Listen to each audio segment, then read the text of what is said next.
어린이와 작가가 함께하는 방송, 재미있고 알찬 방송 어린이 라디오 박정선입니다. 아직 구독과 좋아요를 누르지 않은 친구들이 있다면 구독과 좋아요 눌러주시고 방송 들어주세요. 오늘의 이야기 손님은 김은희 작가님인데요. 선생님 안녕하세요. 안녕하세요 선생님. 네, 어느덧 선생님 두 번째 출연이시죠?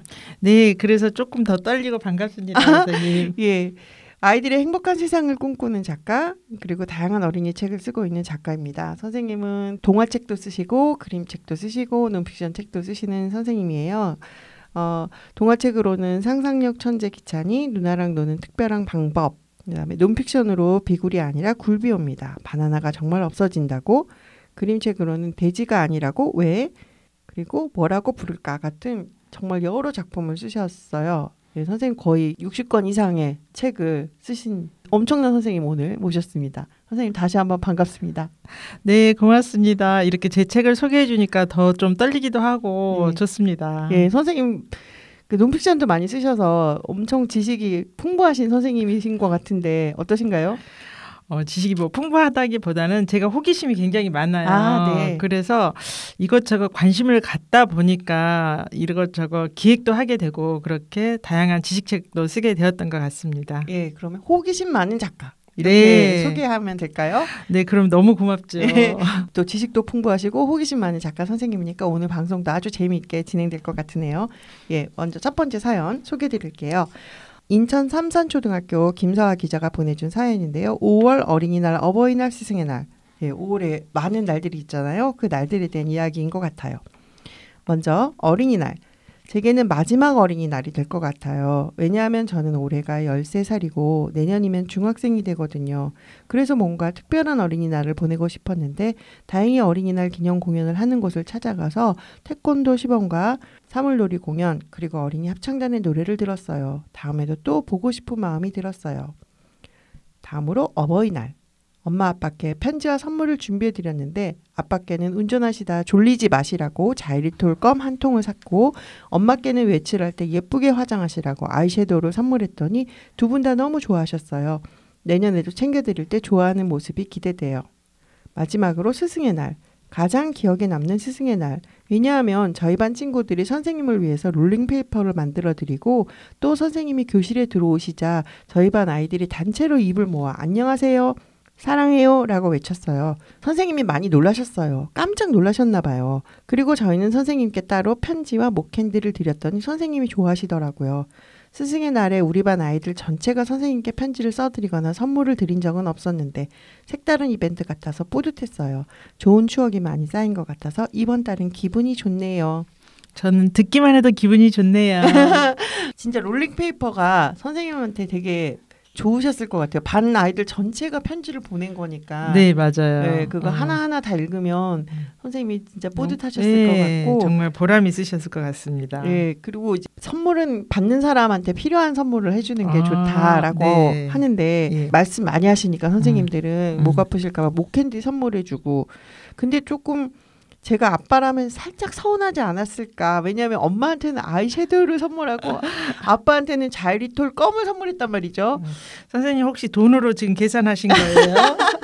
저라면 자이리톨 껌 받고 네. 아빠께서 운전하시다가 그 껌을 씹을 때마다 네. 우리 서아 친구를 생각하면서 정말 기분 좋았을 것 같아요. 아, 그래요? 저는 실용적인 선물을 굉장히 좋아하거든요. 아, 물론 예, 저도 뭐 실용적인 선물을 더 좋아하기는 합니다만 살짝 서운하실 수도 있다는 생각이 드는데 선생님. 저는 그렇지 않고요. 우리 서아 친구는 선물을 생각할 때 받는 사람이 무엇이 가장 필요한 것이 무엇일까, 네. 이거를 깊이 생각했던 것 같아요. 어린이의 마음을 읽어주시는 작가 선생님, 저는 살짝 의심을 했지만 그런데 예. 저는 아이섀도우를 받은 엄마가 너무 부럽습니다. 예, 마침 또 어머니의 마음이라는 연주가 있어서 들려드릴게요. 고양 원당초등학교 박찬빈 기자가 들려드립니다. 어머니의 마음.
저 박찬빈 기자의 칼림바 연주 다시 한번 듣고 싶었거든요. 네. 그것을 어머니의 마음을 이렇게 칼림바 연주로 들으니까 더 새롭고 좋습니다. 예, 왠지 저는 이 노래를 들으면 좀 약간 슬픈 마음이 이상하게 어머니를 생각하면 좀 그쵸. 슬픈 마음이 있잖아요. 네. 왠지 눈물이 날 것 같고.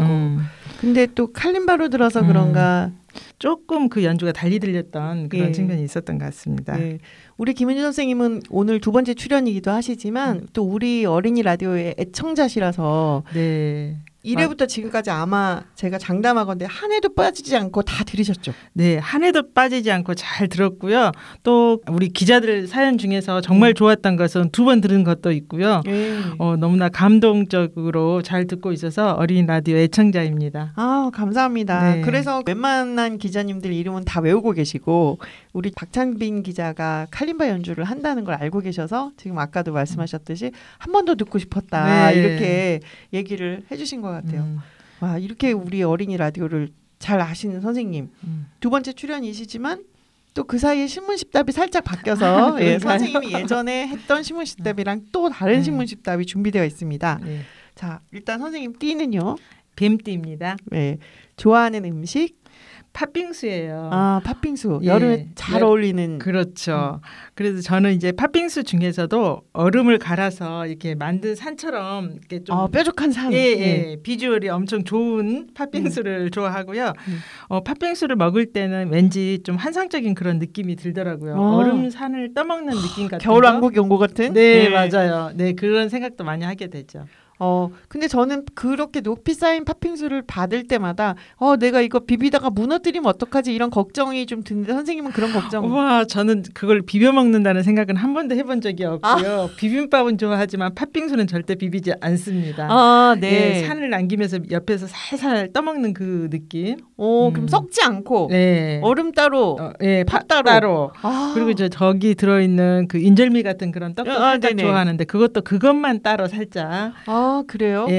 마치 탕수육에 찍먹파, 부먹파가 있듯이 빙수도 비빔파와 안 비빔파. 저는 안 비빔파입니다. 아, 그렇군요. 네. 그래도 안 비벼도 이걸 이렇게 조금씩 떠먹다 이게 무너지지는 않나요? 기술적으로 그게 잘 노력하고요. 무너질 때는 이제 무너지더라도 끝끝내 그거를 견디면서 그런데 그러니까 팥빙수의 그 맛이라기보다는 그 얼음을 떠먹는 그런 느낌을 계속 살리면서 아까 겨울왕국도 말씀하셨잖아요. 그런 느낌을 최대한 제가 느끼면서 먹는 그 재미인 것 같아요. 아, 그렇군요. 좋아하는 계절은? 저는 늦가을을 좋아하고요. 보통은 이제 이렇게 더운 여름에서 가을 갈 때 그때를 좋아한다는 분들이 많이 계시는데 저는 그거보다는 이제 가을에서 겨울 들어가는 그 초입, 그 스산한 휑한 느낌 이런 걸 굉장히 좋아하는 가을이 끝나갈 때. 가을이 끝나갈 때 11월에서 12월 초 막 시작하는 그 느낌을 좋아합니다. 저도 그때를 제일 좋아합니다. 정말요? 휑한 느낌. 네. 그리고 저는 그걸 특히나 더 좋아하는 게 저는 겨울잠을 안 자지만 동물들이 겨울잠 자러 갈 시간이구나. 너희들이 이제 여름 동안 그렇게 열심히 활동했으니 이제 겨울잠 자도 돼. 그런 말을 꼭 해주고 싶은 길 가다가도 그런 얘기를 조금 어딘가 굴 같은 게 있으면 누가 들어갔을까 겨울잠 자러 이런 생각을 하는. 그러시구나. 그러면 좋아하는 동화책과 그림책. 옛날부터 많이 좋아했던 거 말고 최근에 좋아하게 된 동화책 소개하고 싶었고요. 와일드 로봇이라는 피터 브라운이 그림 했던 책 좋아하는데 피터 브라운은 워낙에 그림책 작가이시기도 했어요. 그런데 로봇에 대해서 관심이 많았고 한 10년 정도 공부를 하셨다고 하더라고요.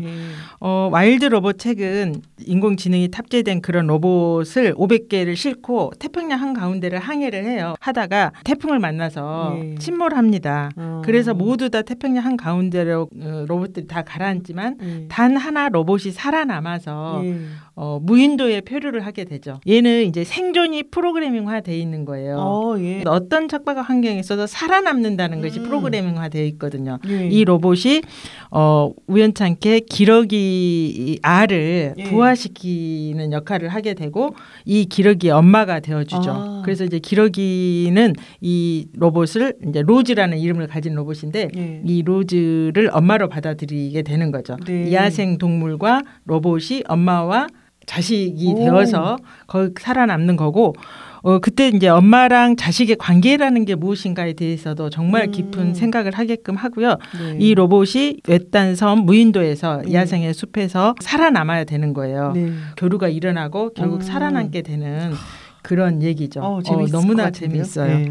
그 뒷이야기도 있습니다. 와일드 로봇의 탈출이라는 얘기인데요. 네. 이 로봇을 만들었던 공장에서 사람들이 나와서 이 애를 공장으로 데려갑니다. 자기가 있었던 그 자유를 찾아서 외딴 섬, 아무도 없었던 그 무인도 섬을 가고 싶어하는 거, 이 로봇이. 우리가 그 꿈꾸는 자유하고도 비슷한 부분이 있는 거죠. 결국 거기서 제가 가장 감동받았던 것은 어린이 2명의 그 농부의 아이들이 있는데 이 아이들의 도움으로 이 로봇이 농장을 탈출하여 다시 자기가 처음 그 깨어났었던 섬 무인도로 떠나는 그런 얘기예요. 그래서 1권, 2권을 같이 읽으면 더 좋을 것 같은 그런 동화책 제가 아주 좋아했고요.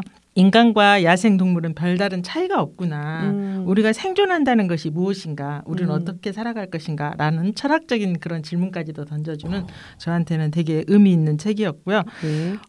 그림책은 마음버스라는 책인데요. 네. 김유 선생님이 글을 쓰시고 소보기가 그린 책이었습니다. 어느 날 마을버스에서 마을에서 리을이 사라진 거예요. 글자가.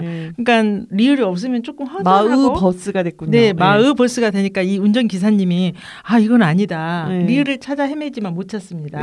그래서 이제 그 출발할 시간은 다 됐는데 어쩔 수가 없이 이 버려진 창틀을 발견한 거예요. 창틀은 뭐죠? 미음이죠. 맞아요. 그래서 그 미음 창틀을 이제 붙이고 갑니다. 그래서 마을버스가 마음버스가 되는 거죠. 네. 이 마을버스에 타는 사람들이 다 입을 쭉 다물고 창밖만 이렇게 다 쳐다보고 가는 거예요. 그때 이 그 길가에 뭔가가 이렇게 탁 걸리면서 이 마을버스가 급정거를 했거든요. 미음이 창틀이 잘 붙인다고 붙였지만 덜컹덜컹 한 거예요. 운전기사가 이것이 떨어질까봐 서서히 살금살금 운전을 합니다. 그랬더니 어떻겠어요? 그 승객 입장에서는 지금 빨리 가요. 빨리 가요. 이게 불만이 많이 터졌죠. 사연을 얘기했어요. 사실 리을이 없어서 미음을 붙였다. 그러니까 이제 눈을 마주치면서 사람들이 고개를 끄덕끄덕 하더니 아유 어디 가요? 이런 걸 또 물어보고 그러다가 이제 소통이 일어나게 되는 거죠. 이것에서 저는 이제 느꼈던 게 서로의 마음이 오간다는 게 무엇인가. 우리가 이웃 사람들과 어떻게 소통하면서 살아가야 되는가. 그게 이제 마음 버스 안에서 일어나는 그런 이야기라서 이야기로서 굉장히 재미있게 읽었고 감동이 있었던 것 같아요. 네. 내가 가장 행복할 때는? 저는 이렇게 좋아하는 친구랑 또는 마음 맞는 사람과 수다 떨 때 너무너무 기분 좋고요. 그럴 때 시간 가는 줄 모르고 뭐 5시간이고 6시간이고 날도 셀 수 있으니까요. 그렇게 오랫동안요? 마음 맞는 친구라면 저는 충분히 가능하다고 생각합니다. 선생님 그럼 지금 아주 행복하시겠네요.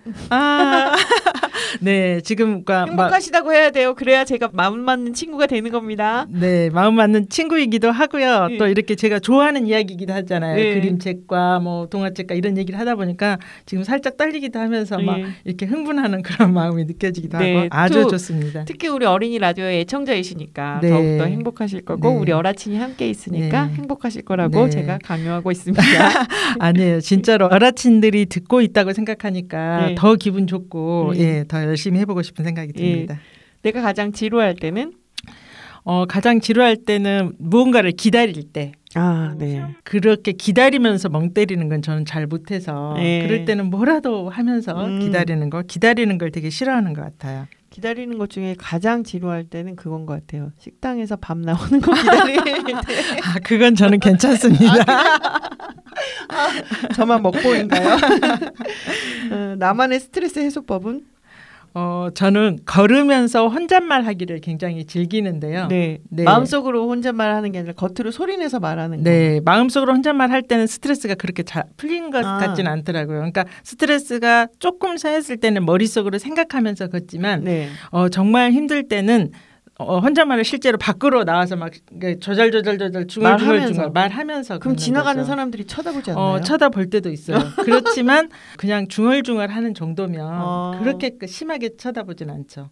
그렇게 말을 하고 그 말하면서 걸으면 생각이 많이 정리가 되고 스트레스가 해소돼요. 네, 아 그렇구나 하고 저한테 깨달음도 오는 것 같고 화가 많이 났을 때는 살짝 욕도 하면서 욕도 살짝 섞어가면서 네, 살짝 섞어가면서 예. 이때 그때 이런 욕을 했으면 참 좋았을 텐데 그때 못했구나 이런 말을 딱 한번 하고 나면 아 그렇지 다음에는 그렇게 해야지 이렇게 하게 됩니다. 예, 그럼 가장 하기 싫은 일은? 가장 하기 싫은 일은 누군가에게 부탁하는 일을 잘 못하는 것 같아요. 내가 해결할 수 있는 일이면 저는 될 수 있으면 제가 다 해결을 합니다. 심지어는 책 빌려달라는 것도 저는 잘 못하는 것 같아요. 아니 작가들끼리는 서로 책 잘 빌려주고 그럴 것 같은데 아닌가 봐요. 그러니까 제가 그 빌려주겠다 하는 책을 잘 받아서 읽기도 하고 예. 그렇지만 누군가 책을 읽고 있는데 이 책이 재미있겠다. 그럼 예. 제가 빌려달라고 하는 것이 쉽지 않다는 거죠. 그래요? 네. 네. 뭐 그런 책은 될 수 있으면 도서관에서 빌리거나 서점에서 사거나 그렇게 해서 읽죠. 그런데 그러면 그걸 싫어하신다는 거는 그러면 다른 사람이 선생님한테 책 빌려달라고 하는 것도 싫어하시나요? 그 책이 뭐 평범한 책이거나 그 사람한테 권해주고 싶은 책이라면 당연히 빌려주지만 이건 정말 내가 간직하고 싶고 잃어버리면 절대 안 되는 소중한 책이라면 거짓말을 살짝 해서 빌려주지 않습니다. 어떤 거짓말을 하시는 건데요? 예를 들어서 이 책은 뭐 우리 오빠 책이라든가 누구한테 지금 당장 누구를 줘야 된다든가 작가가 이렇게 책을 가지고 거짓말을 하다니 놀랍습니다. 그래도 그만큼 또 책을 사랑한다는 의미이기도 그렇죠. 하죠. 책 욕심이 있다는 얘기입니다. 네. 예. 다시 태어난다면 무엇이 되고 싶은가요? 솔직하게는 다시 태어나고 싶지 않다라고 답변하고 싶은데요. 네. 어린이 라디오 듣다 보니까 다른 선생님이 이미 강력하게 다시 태어나고 싶지 않다라고 말씀하셨어요. 딱 잘라서 그렇게 말씀하신 선생님 계셨어요. 그런데 제가 또 그걸 하면 따라하는 느낌이 들어서 따라하면 돼요. 저는 그래서 고민을 하다가 어느 날 이런 얘기를 들었어요. 새해는 스트레스가 쌓였을 때 하늘을 한번 날고 나면 스트레스가 정말 하나도 없이 해소가 된대요. 그래요? 네. 그래서 새로 태어나면 좋겠다라는 생각이 든 거예요. 무슨 일을 하다가 그냥 아무 생각 없이 새는 하늘로 한번 착 날아서 날아오르고 나면 그 다음부터는 그 전에 있었던 일은 그냥 까맣게 있고 지금 이 순간을 재밌게 살아간다는 거예요. 네. 그래서 그러면 새로 태어나고 싶다 이런 생각을 하게 되었는데 두루미 같이 큰 새가 되어서 대륙을 날아가는 것도 좋겠다. 시베리아 대륙에서 이 한국까지 날아오는 이런 새가 되어도 좋겠다라는 생각도 했지만 날개가 아프면 어떡하지? 이게 고민이 되어서 작은 새 중에서는 휘파람새 같은 새가 되면 노래를 부를 수 있잖아요. 큰 새가 된다면 두루미 같은 새가 되고 싶고 작은 새가 된다면 휘파람새 같은 새가 되어서 사람들에게 그런 새소리를 들려주고 싶다. 이런 생각을 하면서 원래는 안 태어나고 싶었는데 그러니까 다시 태어나고 싶지 않은 사람치고는 아주 구체적으로 생각을 많이 그랬구나라는 생각을 다시 한번 하게 되었습니다. 우리 어라틴에게 하고 싶은 말을 7글자로 우리는 소중해요. 가장 쉬우면서도 어린이들에게 요 사이 몇 년 동안 꼭 하고 싶었던 이야기예요.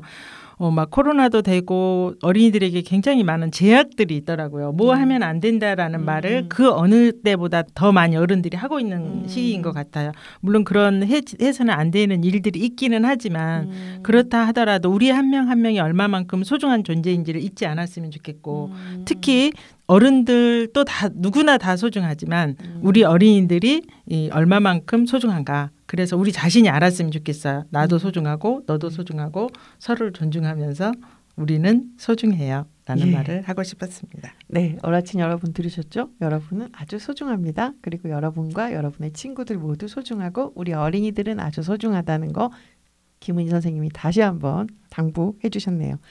예, 이렇게 소중한 우리 어린이들이 보낸 사연 한번 들어볼게요. 다음 사연은 원주 봉대초등학교 김다혜 기자가 보내준 사연인데요. 금호랜드에 가다. 우리 가족은 어린이날을 맞아 외가로 놀러 갔다. 아빠는 다른 지역에서 근무하고 계셔서 나와 엄마, 우리 엄마 아들만 외가에 갔다. 동생을 우리 엄마 아들이라고 표현해줬어요. 네. 우리 엄마는 운전 초보라서 아빠 차를 타고 가면 3시간이 걸렸을 거리를 5시간에 걸쳐 갔는데 덕분에 나와 우엄마, 우리 엄마 아들을 또 줄여서 우엄마라고 요즘 이렇게 부르나 봐요. 재밌네요. 덕분에 나와 우엄마는 외가에 도착하자마자 바닥에 뻗어버렸다. 바닥에서 올라오는 냉기와 선선한 에어컨 바람이 딱 기분 좋은 정도였다. 여기에 과일까지 더해지니 천국이 따로 없었다. 그렇게 한 20분은 쉬었나? 갑자기 엄마가 금오산에 갈 것이라며 나갈 준비를 하라고 했다.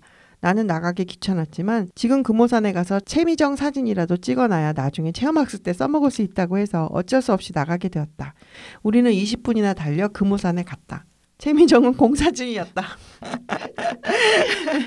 하지만 20분이나 달려온 마당에 아무것도 안 하고 돌아가긴 아쉬워 엄마를 조르고 졸라 금오랜드에 갔다. 놀이기구를 5개 탈 수 있는 표를 끊은 후 나는 가장 먼저 바이킹을 타러 갔다. 가면 안 됐었다. 처음 20초 정도는 안 무서웠다. 나는 옆에 탄 꼬마에게 나이와 이름을 묻는 여유를 보였다. 바이킹이 이렇게 시시해서 되겠냐는 말까지 했다. 아니랬다. 20초 뒤에 이름 말할 것도 없다. 한마디로 죽는 줄 알았다. 이마가 바닥에 닿을 때까지 고개를 숙이고 덜덜 떨었다. 나는 소크라테스의 명언을 하나 떠올렸다. 제 분수를 알라. 나는 엄마의 부축을 받으며 다음 놀이기구를 타러 갔다. 다음 놀이기구는 바이킹 다음으로 무서운 하늘그네였다. 하늘그네는 3m가 넘는 거리를 올라가 빙글빙글 도는 그네다. 딱 봐도 무서워 보이는 놀이기구였다. 엄마가 5번이나 탈 수 있겠냐고 물었지만 나는 탈 수 있다고 대답했다. 나는 진짜 바보였던 걸까? 팔이 공중에 뜨자마자 소리를 꽥꽥 질러댔고 난리를 치느라 앞도 제대로 보지 못했고 너무 무서워서 조상님을 만나고 왔다. 물론 나 혼자만 그랬다. 다른 애들은 사진 찍어주는 엄마들에게 손을 흔들어주기 바빴다. 그렇게 2번이나 호댕꼴을 당한 나는 안 무서운 걸 탈 법도 했지만 괜한 오기가 생겨서 하늘 그네를 또 탔고 결과는 노코멘트 하겠다. 그 다음에는 범퍼카를 탔는데 고수를 잘못 건드려서 찍혀서 도망다니기만 했다. 우엄마도 보고 있었는데 내 체면이 말이 아니었다. 범퍼카까지 타고 나는 롤러코스터를 타러 갔고 줄을 서느라 엄마를 잃어버려서 고아가 될 뻔했다. 다행히 엄마를 찾았다고 하네요. 롤러코스터를 탄 소감은 롤러코스터 한 번 탈 바엔 우엄마랑 뽀뽀하겠다. 이다. 놀이공원에서 노느라 길을 다 써버린 나는 외가로 돌아가자마자 뻗었다. 이번 일로 한 가지 알게 된 점이 있는데 나는 생각보다 쫄보라는 것이다. 다시는 괜한 오기를 부리지 않겠다고 반성하면서 오늘 글은 여기서 마친다. 끝. 우와, 우리 김다희 기자는 어떻게 이렇게 표현을 잘하죠? 너무 재밌게 네. 써줘갖고 사실은 본인이 되게 무서워하고 쫄보였다는 네. 이야기인데 그걸 너무너무 재밌게 네. 맛깔지게 써줘서 그게 어떤 마음인지가 네. 막 전해지죠. 네. 막 그런 이 말 표현 하나하나가 우엄마가 보고 있는데 내 체면이 말이 아니다 뭐 이런 말들이 어떤 마음이었을지가 너무 이해가 잘 됐어요. 그런데 저는 이 김다희 기자가 쫄보라는 생각이 안 들어요. 네. 저하고도 좀 통하는 부분이 있는 것 같은데 저는 그 평형 감각이 조금 떨어져서 네. 이런 바이킹이나 롤러코스터 같은 걸 타지 못하고 딱 한 번 타봤는데 정말 딱 한 번 타고는 더 이상 탈 수 없었고 그 김다희 기자의 그 마음을 제가 충분히 느껴지는데 네. 어떻게 보면 쫄보가 아니라 그럼에도 불구하고 엄마가 5번을 물어도 끝까지 그걸 타겠다는 용기 있는 어린이라고 저는 말하고 싶네요. 예, 용기라기보다 오기. 예, 이렇게 재밌는 사연을 어린이 라디오에 보내주세요. 고민 상담과 노래, 악기 연주 같은 솜씨 자랑도 보내주세요. 팟빵, 유튜브, 어린이 라디오, 네이버 카페, 카카오톡 채널, 이메일, 북프렌드 bookfriend @북프렌드.net으로 보내주시면 됩니다. 예, 멋진 연주가 있어서 하나 소개해드릴게요. 동해 북삼초등학교 김은우 기자가 보내준 리코더 연주입니다. 퍼프와 제키.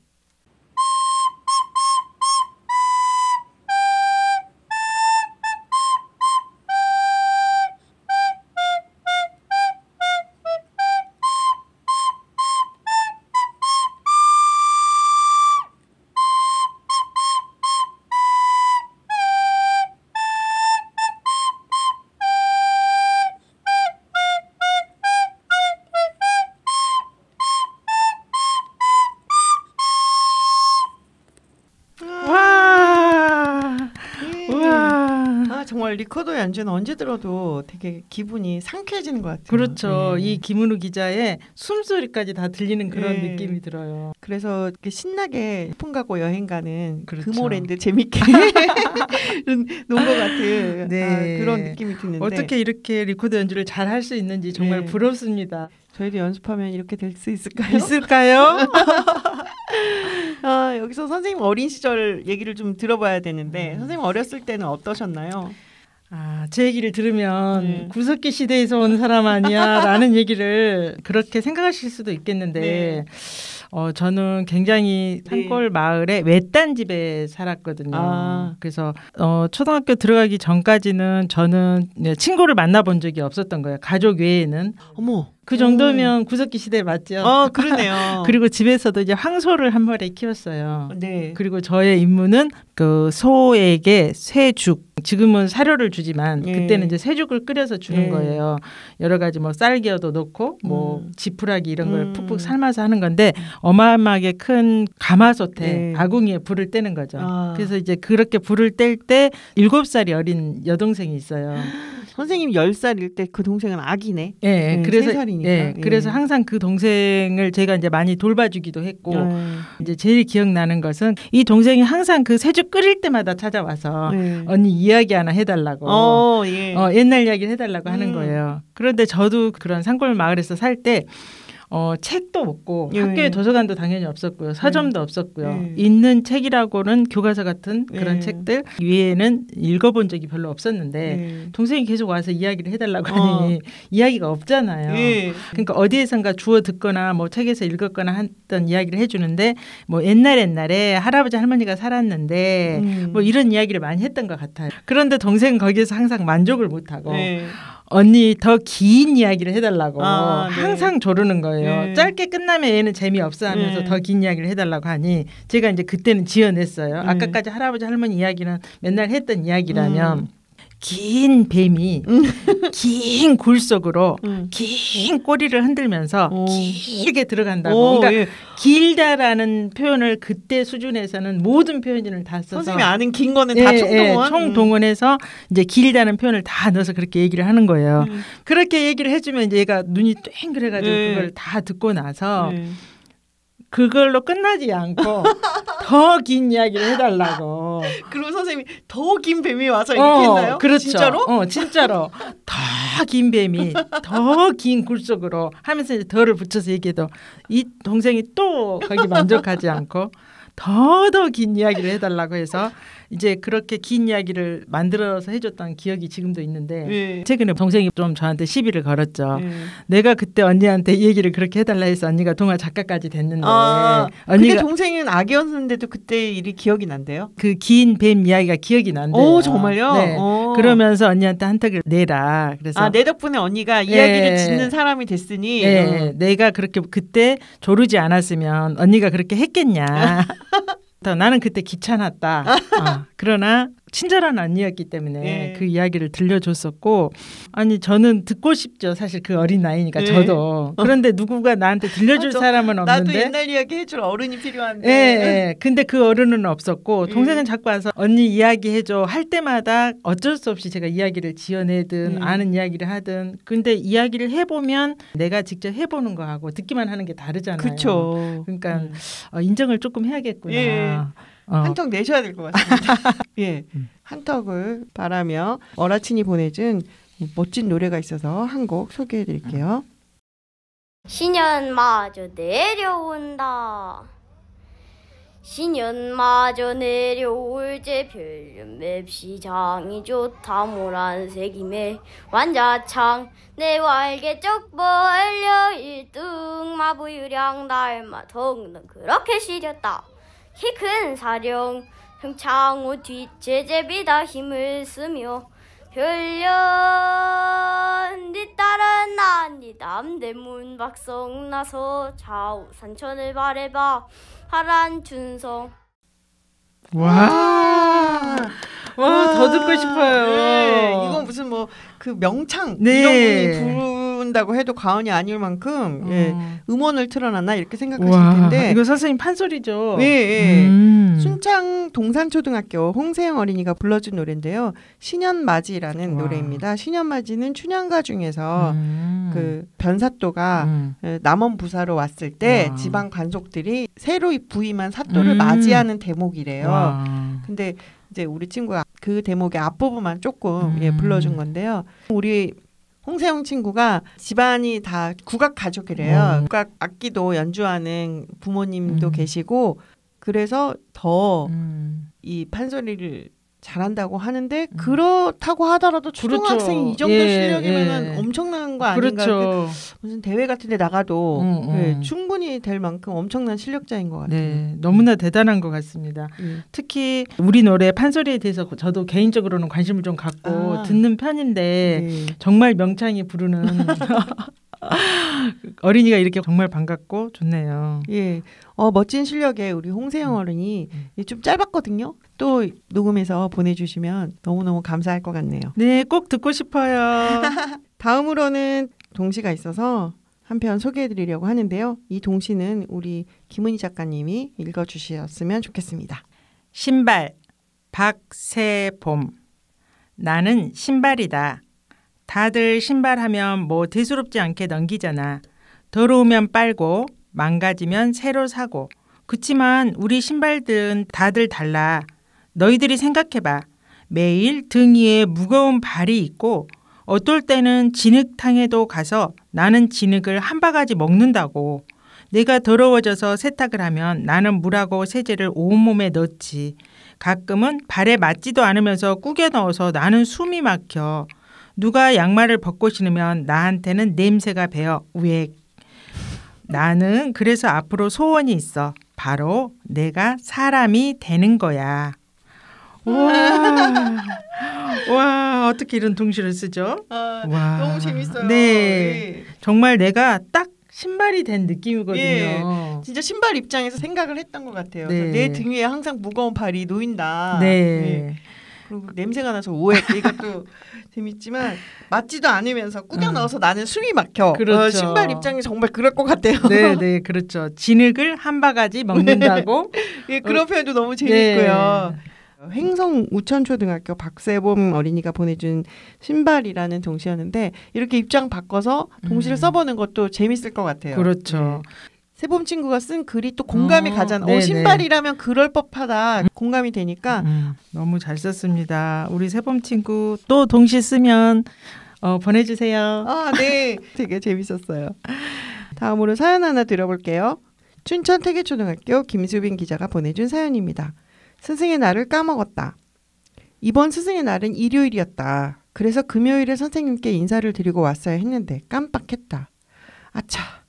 나중에 집에 돌아온 뒤에야 스승의 날이 일요일이라는 게 생각났다. 그런데 나만 잊은 건 아니었다. 우리 반 아이들 모두 아무 말도 없었던 걸로 보아 나처럼 까마귀 고기를 먹은 게 분명했다. 선생님은 우리를 친구처럼 편하게 대해주셨는데 우리는 스승의 날도 까먹고 무관심하게 지나쳤다. 선생님이 서운하셨을 것 같다. 월요일에 학교에 가면 늦었지만 선생님께 선생님 스승의 날을 축하드려요 라고 큰 소리로 인사를 드려야겠다. 그리고 무엇보다 지금처럼 친구들과 사이좋게 지내고 즐겁게 학교 생활을 해서 선생님께 보답해 드려야겠다. 와, 우리 김수빈 기자의 선생님 스승의 날을 축하드려요 하고 큰 소리로 인사하는 소리가 들리는 것 같습니다. 네, 그리고 비록 까먹었지만 어떡하지 할 수 없지 뭐가 아니라 그래도 반드시 챙겨야 해라고 하는 그 마음도 좋고 선생님한테 보답을 어떤 선물을 다시 드린다거나 이게 아니라 지금처럼 친구들과 사이좋게 지내고 즐겁게 학교 생활을 해서 선생님께 보답을 한다라는 그 생각도 너무 기특한 것 같아요. 그보다 더 좋은 선물이 있을까요? 맞아요. 선생님에게는 최고의 선물이었을 것 같습니다. 지금 스승의 날 지난 지 한참 지났는데 마음먹은 대로 우리 김수빈 기자가 이렇게 했는지 되게 궁금하네요. 아마 김수빈 기자는 했을 것 같아요. 그렇죠? 네, 했을 것 같습니다. 예, 이렇게 기특한 김수빈 기자의 사연을 마지막으로 오늘 방송은 여기서 마무리 지어야 될 것 같네요. 우리 김은희 선생님은 다음 시간에 한 번 더 모시는 걸로 하고요. 오늘 방송은 여기서 마치겠습니다. 여러분 모두 안녕. 안녕. 다음 주에 만나요. 꿈이랑 문이랑. 곰이야, 오늘은 내가 퀴즈를 내볼게. 좋아. 얼굴이 6개에 눈이 21개 달린 게 뭐게? 어휴, 뭐가 그렇게 복잡해. 넌센스 퀴즈는 아니니까 잘 생각하면 맞힐 수 있을 거야. 생각해서 맞히는 게 더 어렵다고. 혹시 진짜로 얼굴이 6개에 눈이 21개 달린 괴물이 있는 거야? 아니야. 정답은 괴물이 아니라 주사위야. 주사위? 왜? 주사위는 6개의 면을 가지고 있잖아. 그러니까 얼굴이 6개. 그리고 한 면마다 눈이 1개, 2개, 3개, 4개, 5개, 6개 있으니까 모두 합하면 21개의 눈이 달린 거지. 아이고 머리야. 이건 퀴즈가 아니라 수학이네, 수학.